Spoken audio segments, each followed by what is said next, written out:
Well, as you know, I just did the web art summary for March 2017, but there's an article at Wolf Street talking about Euro breakup rattles investors once again. And some of the stuff the webbot's forecasting is these European countries that are part of the European Union, like Italy, needing a bailout, need to fix the banking problems, hidden problems that weren't known about, off-balance sheet stuff, massive problems.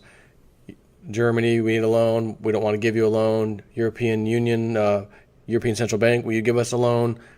No, we can't, that kind of thing. And it leads them to have some major, major problems. The webbot has spoken about Italy. Watch Italy, watch the Italian banks. And as the report just said a minute ago when I did the last report, my last video, they're back in the spotlight. So I saw this article. I'm like, this kind of goes hand in hand with that. Europe is going to be falling apart. The EU is going to be broken apart. It is going to happen. It is mathematical certainty. Miss Marie Le Pen, France, she should be absolutely destroying the competition when it comes time to vote. She should wipe the floor with them, just like all the other ones are doing. Donald Trump, you got Miss May over in Britain or whatever, and there's a few other ones up and coming in other countries over there that are being called the Donald Trump of such and such, the Donald Trump of this country. It is a movement. She had a speech in the European Parliament the other day, Miss Le Pen, and looked right at Angela Merkel and laid into her. I am not you. I've been called the anti-Merkel, which I am proud of. And, talk about the refugee problems, and we're going to be a sovereign state again, and we're leaving the EU, all this stuff.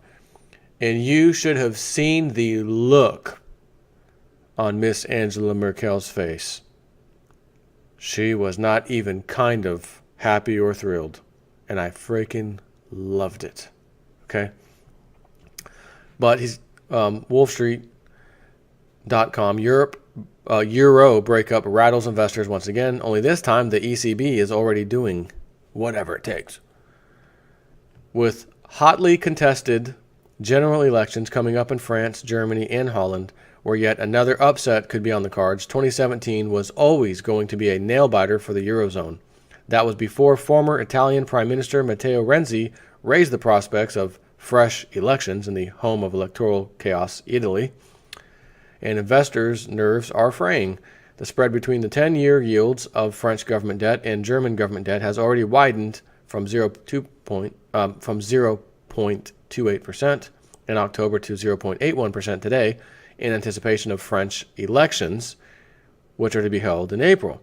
According to Frankfurt-based Centix research group, the probability that France could fracture the euro is also rising, reaching 8.4% in its latest survey of investor sentiment, as concerns about Marie Le Pen's threat to the French and European establishment continue to rise. It's the highest level registered to date. Well, guess what? I got news for you. It'll be way over the level the mainstream anyways, says it's going. Oh, it's just reaching 8.4%. That France could fracture the euro. What did I tell you was going to happen after Brexit? That's the first domino. You're going to see other dominoes falling one after the other. Italy's going to have to do it because they're not even going to have a choice. France is going to do it because they too ultimately won't have a choice, but Miss Marie Le Pen's going to get in there before they ever cross that road where they don't have a choice. She can already see the writing on the wall. Anyways, let's get out of this currency block. We are a sovereign nation, she was saying. This is not a group of countries. We are France. We are a single entity. Whatever. Paraphrasing a bit, but it was an awesome. Matter of fact, if I can find it, the video. Because it's subtitled, but it's fantastic. I'll post it in the link in the description box of this video. The poll, which was launched in June 2012, has, at the height of Europe's sovereign debt crisis, actually, by the way, I don't know if that's the height of their sovereign debt crisis, to be honest with you. I think it's been compiling. But anyways, height of the Europe's sovereign debt crisis, surveys more than 5,000 retail and institutional investors from 20 countries about their expectations of Europe's financial markets. The result of the latest survey is clear as day. The euro crisis is once again back front and center in investors' minds. A quarter of respondents believe that at least one state will abandon the single currency in the next 12 months. It's the highest level since Brexit, when Centic's Fear Index reached 27.5%. The highest level ever recorded was during the Eurozone's peripheral debt crisis when it reached 73%. Ironically, no country left, thanks largely to Mario Draghi's pledge to do whatever it takes to keep the euro intact.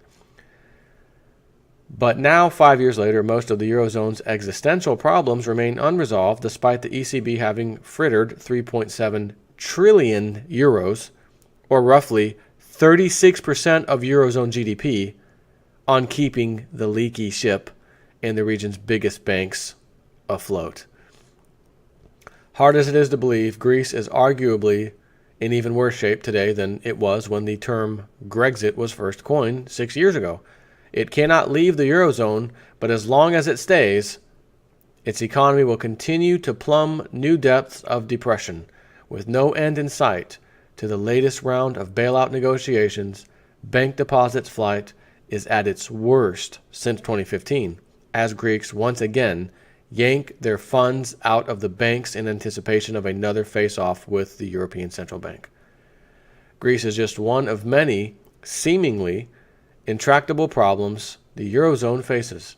There's also Italy, the world's third most indebted government, which somehow hopes to rescue, with public funds of course, a banking sector that is home to an unspecified number of insolvent institutions, as well as roughly a third of the EU's entire stock of non-performing loans.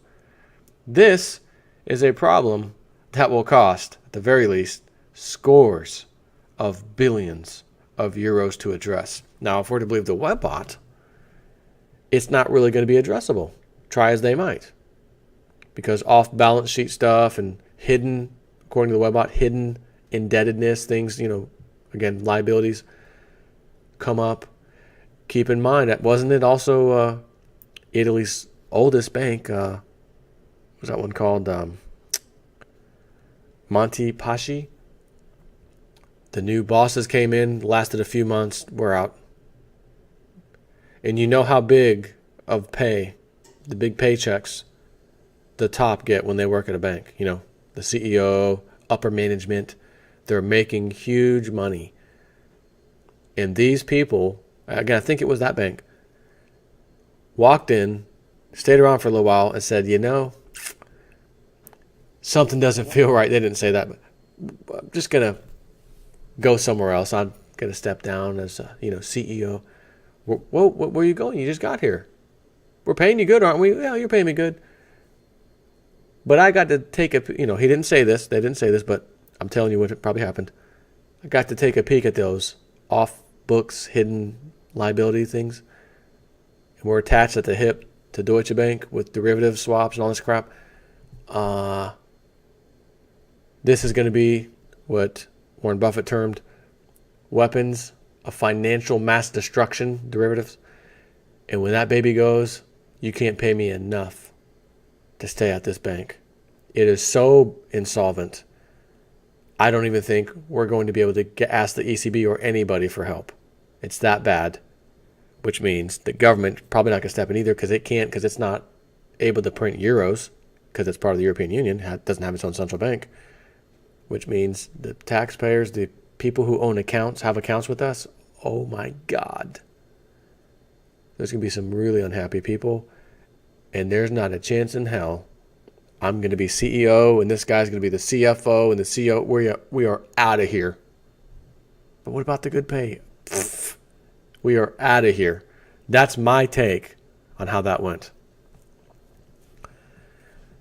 So anyways, this problem that will cost, at the very least, scores of billions of euros to address, which I'm telling you I don't think is going to happen. But even if that happens, the Eurozone's biggest problem, he says, the economic and financial heterogeneity of its 19 member nations and the complete absence, according to some, by design, of a fiscal transfer mechanism will continue to fester. Even on the off chance that Germany were to suddenly sanction a fiscal transfer scheme, it's probably already too late in proceedings for it to change the course of events. Mark Blythe, a professor of political economy in the U.S., who was one of very few academics who correctly guessed 3 of the biggest political shocks of 2017, which was Brexit, Trumpism, and the no vote in Italy's constitutional referendum, has now issued a warning that 2017 could even be the year that the euro ceases to exist. That's a hell of a statement, but he did get 3 insane predictions correct. At the very least, my opinion, this will be the start. Matter of fact, Brexit was already the start, technically speaking, but we could look at 2017, potentially, I guess, as the start of the end of the Eurozone or the euro. And it'll continue to get worse in 2018 until maybe it's gone. That's my take on it. But again, who am I? Who am I compared to this fella? Got 3 of those things right. That should have all been wrong. Don't know that we'll see it in 2017. But anyways, he says, for all of the Sturm und Drang, German for storm and stress, about Brexit and whether Britain should have left, it might actually be the case that the EU ceases to exist before Article 50 is even invoked. Well, that suggests it'll be way sooner than the end of 2017, if he's right.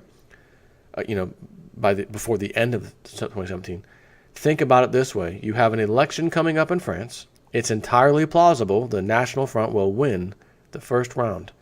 At that point, everyone in France is meant to organize a giant blocking campaign to stop them from being elected.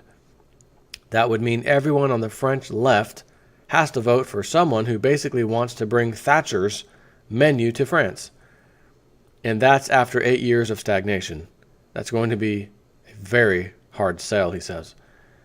Whether it's France, Italy, or Spain, Grexit, Greece exit, Brexit, or Nexit. Nexit, what is that like Netherlands? Nexit? A resurgent doom loop. Doom loop. Banking collapse, or the Eurozone's Target 2 imbalances, something will eventually give. A resurgent doom loop. I'd like the name of that. That makes me happy when I hear that. Doom loop. It's my kind of doom phrase. Whether it's France, Italy, or Spain, Grexit, Brexit, or Nexit, a resurgent doom loop, banking collapse, or the Eurozone's Target 2 imbalances simply will eventually give. The time-honored game of extend and pretend is losing its magical effect.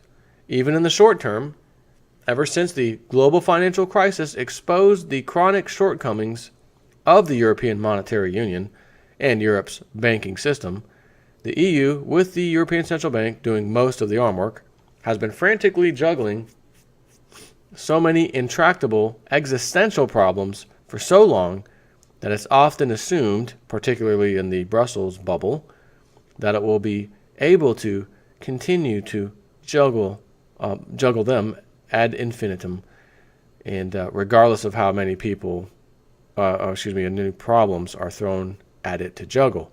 But investors, among others, are once again beginning to have serious doubts, only this time the ECB is already doing whatever it takes and is not working that well anymore.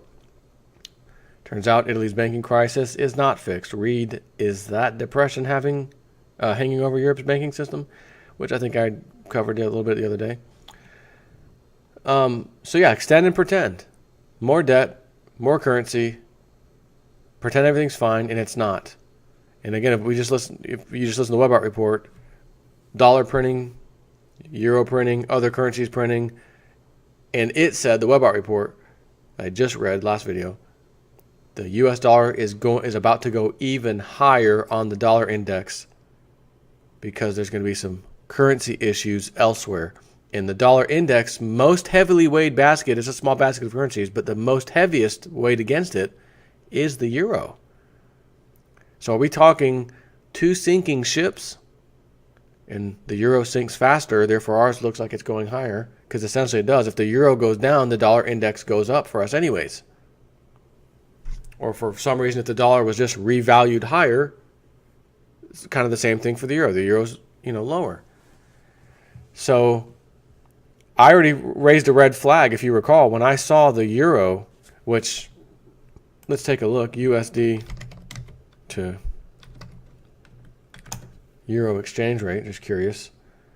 $1 equals 95 cents of a euro.